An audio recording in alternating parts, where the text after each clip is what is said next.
Hi, my name is Bill Woodruff. I'm founder, chief investment officer at WealthFactor. Today I want to share with you a diagram I put together that shares my view of the relationship between investment advice costs, fees, expenses, etc., and the value that it provides to the end investor.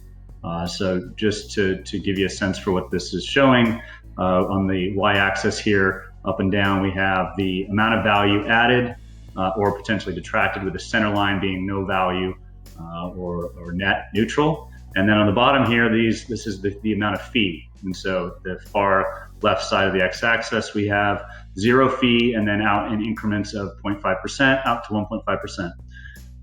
And so as the graph suggests, there's benefits associated with investment advice. The biggest one is emotions tend to detract from investment decision making.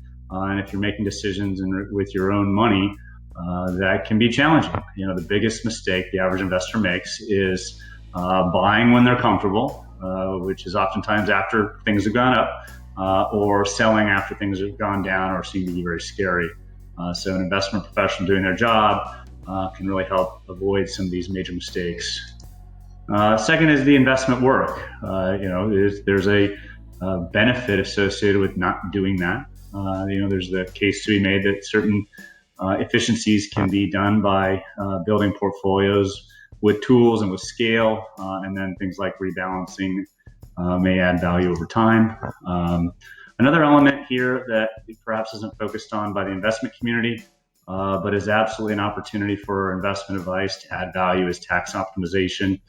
So something the probably average investor might be more of an afterthought for. And then lastly, there's benefits associated with just having a service provider doing administrative work and or reporting work on an overall portfolio or investment basis. And then as you can see, and as this graph suggests, at some point the benefits peak and the amount of value starts to decline. And so I believe that high fees force increased risk-taking from an investment perspective. So as a investment service and its underlying expenses and component parts, those fees increase. The overall portfolio has to become more risky to offset those fees, and that oftentimes negates and then potentially completely eliminates the potential benefits, and ultimately will lead to a reduced probability of a successful investment outcome.